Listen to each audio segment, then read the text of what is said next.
우리 찾았으면 우리 같이 한 절 한 절 교독할게요. 또 그들에게 이르시되 내가 진실로 너희에게 이르노니 여기 서 있는 사람 중에는 죽기 전에 하나님의 나라가 권능으로 임하는 것을 볼 자들도 있느니라 하시니라. 예수께서 베드로와 야고보와 요한을 데리시고 따로 문안에 올라가시더니 그들 앞에서 변형되사 그 옷이 광채가 나며 세상에서 빨래하는 자가 그렇게 희귀할 수 없을 만큼 매우 휘어졌더라. 엘리야가 모세와 함께 그들에게 나타나 예수와 더불어 말하기를 베드로가 예수께 고하되 라비여 우리가 여기 있는 것이 좋사오니 우리가 초막 셋을 짓되 하나는 주를 위하여 하나는 모세를 위하여 하나는 엘리야를 위하여 하사이다 하니 이는 그에게 주신 마음으로 그가 무슨 말을 할지 알지 못하였더라. 마침 구름이 와서 그들을 덮으며 구름 속에서 소리가 나되 이는 내 사랑하는 아들이니 너희는 그 말을 들으라 하는지라. 문득 들어오니 아무도 보이지 아니하고 오직 예수와 자기들 뿐이었더라. 그들이 산에서 내려올 때 예수께서 경고하시되 인자가 죽은 자 가운데서 살아날 때까지는 본 것을 남에게도 이르지 말라 하시니 그들이 이 말씀에 마음에 들며 서로 문의하되 죽은 자 가운데서 살아나는 것이 무엇일까 하고 이에 예수께 묻자와 이르되 어찌하여 서기관들이 엘리야가 먼저 와야 하리라 하나이까. 이르시되 엘리야가 먼저 와서 모든 것을 회복하거니와 오직 인자에 대하여 욕경이래 많은 권을 받고 멸시를 당하리라 하느냐. 같이 읽습니다. 그러나 내가 너희에게 이르노니 엘리야가 왔을 때 기록된 바와 같이 사람들의 함부로 대우하였느니라 하시니라. 아멘. 예수님이 이 가이사랴 빌립보 지역에서 제자들에게 두 가지를 똑같은 질문을 두 번 했는데 첫 번째 질문이 뭐였죠? 사람들이 나를 누구라고 생각하니 누구라고 나를 바라보니 이제 사람들에 대한 관점을 물으셨어요. 그때 제자들이 뭐라고 대답했죠?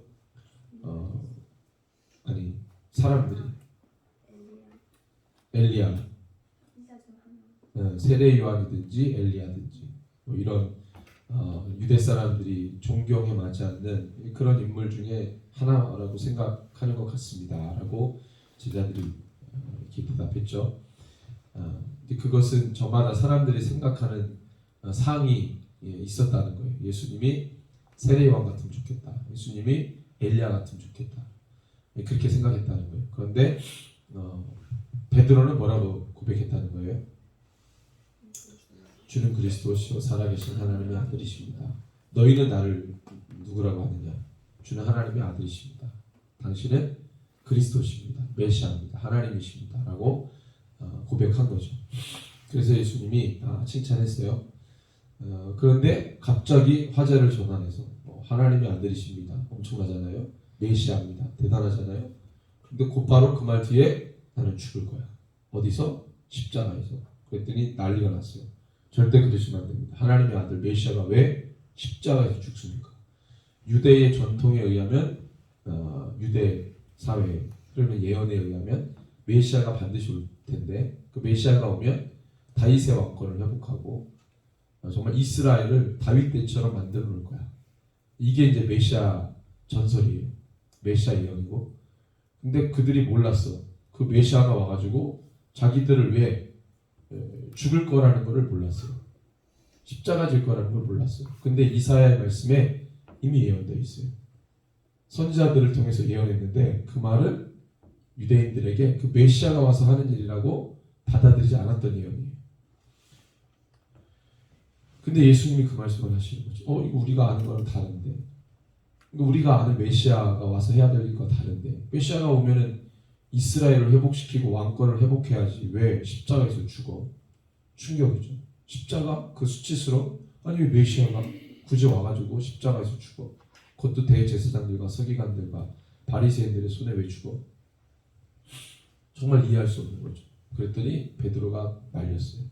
하나님의 아들이라는 것을 고백한 것까지는 좋은데 왜 그가 십자가에서 죽어야 돼요?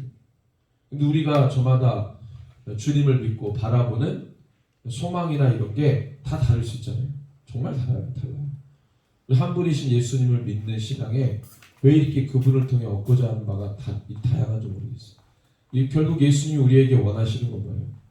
이 땅에 교회가 세워지고 주님이 다시 오시는 그날까지 교회가 음부의 권세를 이기고 주님 오실 길을 예비하는 거. 이게 주님이 원하시는 거 아니겠어요? 하나님의 나라가 이 땅 가운데 있다는 거. 이게 주님 원하시는 건데 우리는 그것에 관심이 없고 예수님 믿고 내가 잘 되는 거. 내가 지금 하고 있는 게 잘 돼야 되는 거예요. 성경에서만 말씀하신 게 아니라 세상에서도 말하는 가치를 이루는 거. 복, 이웃을 사랑하는, 이웃 사랑하는 거 불교에서도 가르쳐요.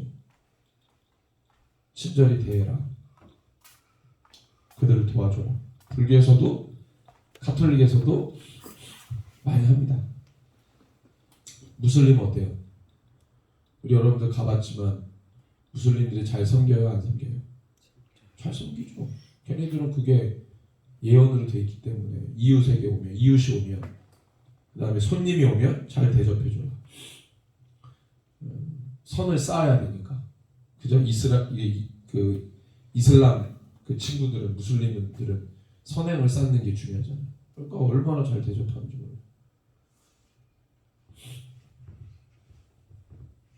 그러니까 그렇게 그 선행 교회만 하는 게 아니에요. 세상에서도. 그러면 그 종교가 없는 사람들 중에서도 착한 사람 있어 없어요? 있죠. 잘 베풀고 친절하고 잘 섬겨주고. 오히려 예수 믿는 사람보다 더 착한 사람들 있어. 엄청나게 친절하고 상냥하고. 근데 왜 교회가 그런 세상에서도 하는 가치를 우리가 반드시 이루어야 될 가치라고 생각하고 왜 그걸 하는지 모르겠어요. 성경은 그걸 얘기하지 않잖아요. 그죠? 그리스도인들에게 원하는 게 뭐라고 말해요? 교회에게 원하는 게 뭐라고 말해요? 그걸 하진 않고 세상에서 말하는 동일한 그런 가치를 같이 이루자. 긍정적인 마음을 갖자. 긍정적인 생각을 갖자. 이런 거에 너무 몰두하고 예수님이 십자가 지셔야 된다 그러니까 다들 놀래 자빠졌어. 근데 중요한 건 나만 그렇게 나도 십자가에서 죽지만 나를 진짜 따라오려면 너희도 뭐 해라? 너희도 십자가 져야 돼. 여기 더 기록을 하죠. 주님 십자가 진다는 것도 말렸는데 그걸 우리 보고 또 지게. 하나님의 아들이라고 고백한 것까지는 너무 좋아요. 그런데 하나님의 아들, 예수님이 하나님의 아들이셔야 되는 이유가 뭐예요? 제자들이. 그분이 메시아가 되어야 되는 이유가 뭐예요? 내가 잘 돼야 되니까. 예수님 따라가기 위해서 베드로가 뭘 버렸어요? 배를 버리고 가족을 버리고 동료들을 버리고 그죠? 다 버리고 예수님 따라갔으니 그분이 적어도 메시아는 돼야 될 거 아니에요. 그래 메시아가 돼서 내가 메시아 옆에 있었으니까 어떻게 돼야 돼? 내가 잘 돼야 될 거 아니에요. 그분이 메시아인데 나는 그 메시아를 위해서 모든 걸 버렸는데 그러니까 그분은 반드시 메시아여야 되고 다윗의 왕권을 회복해야 돼. 쭉 가는 거죠. 누가 원하는 거예요? 네? 누가 원하는 거예요? 하나님이 원하는 거예요? 베드로가 원하는 거예요? 베드로가 원하는 거죠. 하나님의 계획은 메시아가 왔어요? 십자가에서 죽어버린 거예요. 그게 하나님이 원하는 거고 베드로가 원하는 건 메시아가 왔어요? 메시아를 따르기 위해서 모든 걸 버렸어요? 그 다음에 그 메시아가 나에게 보상해줘야지. 한 자리씩 차지하게 해줘야지. 근데 완전 정반대로 메시아가 십자가에서 죽고 너희도 십자가 져라. 그래서 지금 난리가 났어요. 그런데 갑자기 제자들의 수준이 누구랑 똑같아졌냐면 일반 사람들이 예수님을 세례요한 그리고 또 누구로 봤어요? 엘리야로 봤잖아. 그 수준하고 똑같이 돼버렸어. 순간 12사도에 못 낀 그런 사람들 수준으로 떨어져 버렸어. 걔네들하고 별반 다를 게 없는 존재들이 돼버렸어.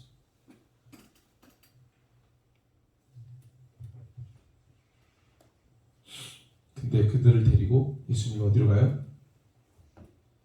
높은 산에 올라가시죠. 2절 말씀 9장 2절에 보니까 누구를 따로 데리고 베드로와 야고보와 요한을 따로 데리시고 12명의 제자 중에 3명만 데리고 높은 산으로 올라가셨어요. 이 높은 산이 어디 산일까?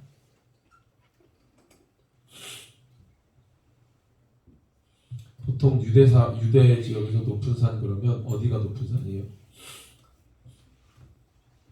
헐몬산입니다. 헐몬산이 높은 산이에요. 헐몬산 높아요. 거기로 올라가는지 모르겠지만 하여튼 높은 산 그러면 헐몬산이 높아요. 하여튼 높은 산으로 올라가셨어요. 그들 앞에서 어떻게 됐어요? 모습이 변형됐어요. 이게 뭘까? 예수님의 모습이 변형됐다고? 어떻게 변형됐을까? 상상력을 발휘해 봅시다. 예수님 막 갑자기 누더기 옷을 입고 있었는데 빨지도 않은 옷, 막 어디 헤이지고 찢어지고 남루한 옷이었는데 갑자기 변형됐어. 완전히 새 흰옷으로 왕들이 입는 옷으로 바뀌었어요. 예수님 얼굴도 그때 당시에 유대인들의 평균 얼굴 골격이나 이런 걸 보니까 완전히 원신처럼 생겼죠. 그 인터넷 찾아보니까 그죠. 그때 2000년 전에 유대인들의 골격을 기준으로 그때 당시에 갈릴리 지역에 살았던 원주민들 몽타주를 이렇게 조사해가지고 이게 예수님이라고 딱 나왔는데 완전 원신이에요. 어쨌든 그런 볼품 없는 얼굴이었는데 어떻게 해요? 완전히 멋있는 모습으로 바뀐 거지. 뭘로 바뀐 걸까? 변형됐다고 했어요. 완전히 변형돼가지고 제자들이 놀라서 버렸어요. 근데 보니까 3절에 이렇게 나와있어요. 그 옷이 광채가 나면 옷이 광채가 난다. 세상에서 빨래하는 자 그렇게 희귀할 수 없을 만큼 매우 희어졌더라. 그러니까 어떤 모습이 변한 게 아니고 뭐예요? 그 광채가 나는 거예요. 광채. 모세가 시내산에서 주님과 독대하고 내려왔을 때 얼굴이 어떻게 됐어요? 희어졌더라. 막 아우라가 막 장난이 아니죠. 사람들이 눈부셔 이럴 정도로. 그래서 모세가 하도 이게 막 아우라가 막 발광을 하니까 어떻게 해요? 이걸 수건으로 덮을 만큼 엄청난 아우라. 이 지금 예수님이 이 산에서 그렇게 변형되셨다는 거죠. 근데 4절에 보니까 놀라운 장면이 연출됩니다. 이거 다 본 거예요, 제자들이. 엘리야가 모세와 함께 누구와 대화를 해요? 예수님과 대화를 놀래 자빠지는 거죠. 예수님 사람들이 뭐라고 봤어요? 세례요한 아니면 엘리야. 또 기타 등등 뭐 다윗도 얘기했을 테고 뭐 모세도 얘기했을 테지. 예수님이 그런 사람이었다. 그런 정도의 사람이었다. 근데 제자들은 하나님의 아들이라고 얘기했어요. 조금 거기서는 수준이 달랐어. 그런데 십자가 지는 얘기 넘어가자마자 수준이 똑같아져 버렸어. 어떻게 보면 제자들도 그 사람들 수준으로 자기네들이 원하는 메시아 상이 있었던 거지. 근데 이 산에서 예수님 변화되면서 실제로 누구와 누가 엘리야와 모세 딱 보면 알아. 엘리야 딱 보면 알아. 모세 딱 보면 알아. 인상착의 보면 알잖아요. 지팡이 들고 있었겠지 모세가. 그죠? 그럼 지팡이 보고 저 사람 모세. 엘리야는 뭘로 알고 딱 보면 엘리야는 뭘로 알고 있겠어요? 알아보겠어요. 패션. 엘리야는 어떤 패션이었어요? 세례 요한과 같은 패션. 그죠? 그 딱 보면 엘리야. 지팡이 들었어? 모세. 그들이 누구랑 대화해요? 예수님하고 대화하는 거죠. 예수님은 모세가 아니고 엘리야도 아니고 세례 요한도 아닌 거죠. 예수님 누구예요? 진짜 메시아인 거죠. 이걸 실제로 보여준 거예요. 어떤 너희들의 해석이 아니고 너희들의 관점이 아니고 너희들의 바람이 아니고 너희들의 소망이 아니고 실제 예수님은 메시아고 모세는 모세 따로 있는 거고 세례 요한은 세례 요한 따로 있는 거고 엘리야는 엘리야 따로 있는 거고 실제 그들은 존재해요. 지금 그들이 하나님의 아들이신 예수님 앞에 나와서 그분과 대화. 이걸 눈으로 본 거야. 와 대단하죠.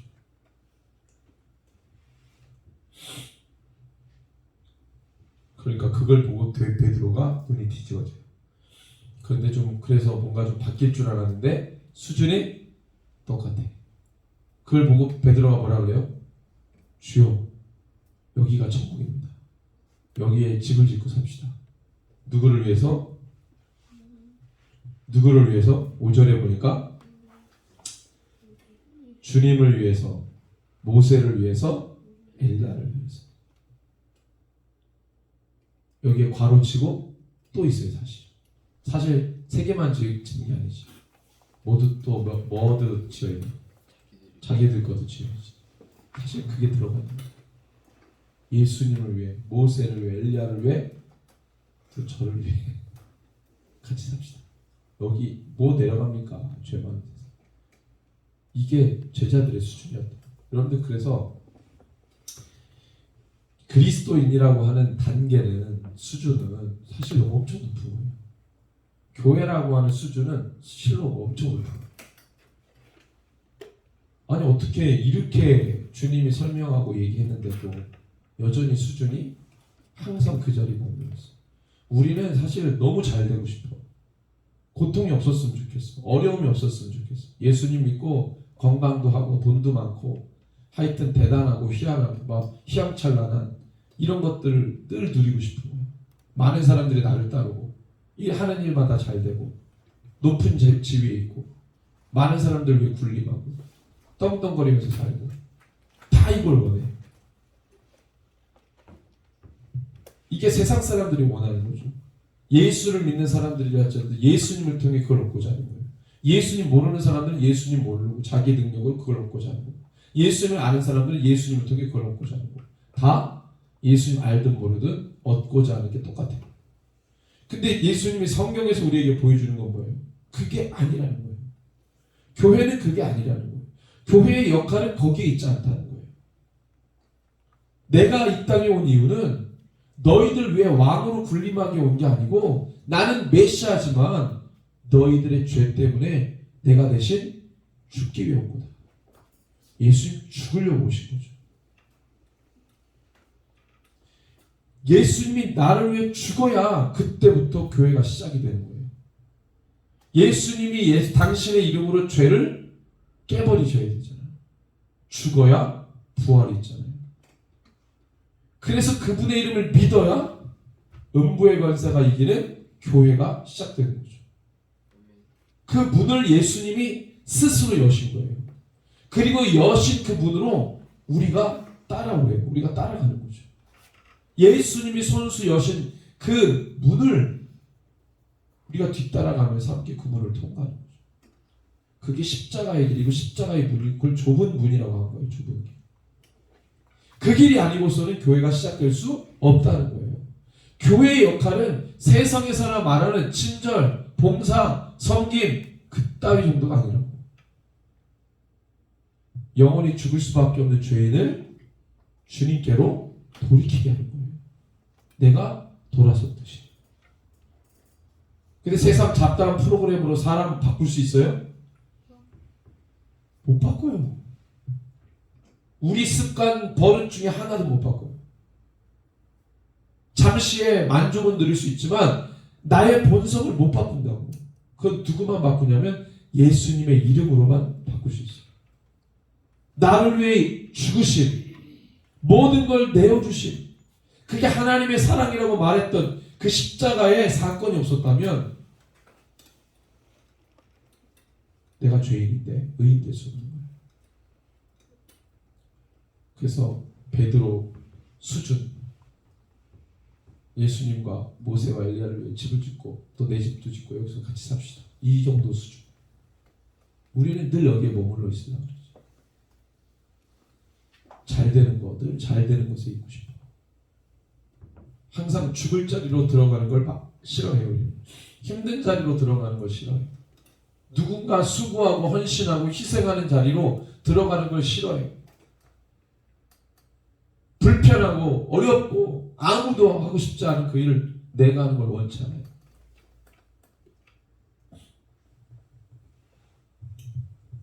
목사님이 강의 준비하다가 강의 준비하면서 선교사님들이 강의 준비하다가 은혜 받는다는 얘기를 해서, 물론 목사님 설교 준비하다가도 그런 은혜를 받지만 이 한국교회에서 강의 준비하다가 은혜를 많이 받아요.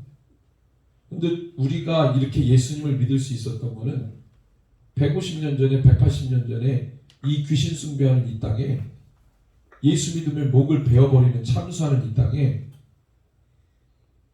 그 무서운 소식을 듣고도 이 땅에 온 선교사들 때문에 우리가 예수 믿는 거예요. 누군가는 해야 되는 거예요. 누군가는 감당해야 되는 거예요. 그래야 교회가 시작되는 겁니다. 그래서 교회의 시작은 환난과 고통과 어려움 없이는 절대 시작될 수가 없어요. 바울은 그것을 알기 때문에 이미 교회가 개척된 곳에 내가 가지 않겠다 말하는 거예요. 바울의 영성 거기 있는 거예요. 그 말은 뭐예요? 교회가 없는 곳 가면 바울은 거의 죽을 뻔했죠. 아무도 환영하지 않은 곳 내가 그곳으로 가서 내가 복음을 전하겠다. 편안한 자리, 안정된 상황을 거부하겠다는 얘기였어요. 그래야 진짜 교회가 시작됩니다. 여러분, 그러려면 정신무장이 잘 돼 있고 남이 가지 않는 길을 가려고 이미 준비됩니다. 여러분들의 기준은 세상이 아니에요. 말씀입니다. 말씀. 그런 의식이 필요하다. 근데 우리는 모든 사역을 시작하기 전에 가장 먼저 뭘 합니까? 네? 예배죠. 예배를 통해 주의 말씀 듣고 싸워야만 하는 목적을 다시 상기하고 기도로 다짐하고 그리고 사역을 합니다.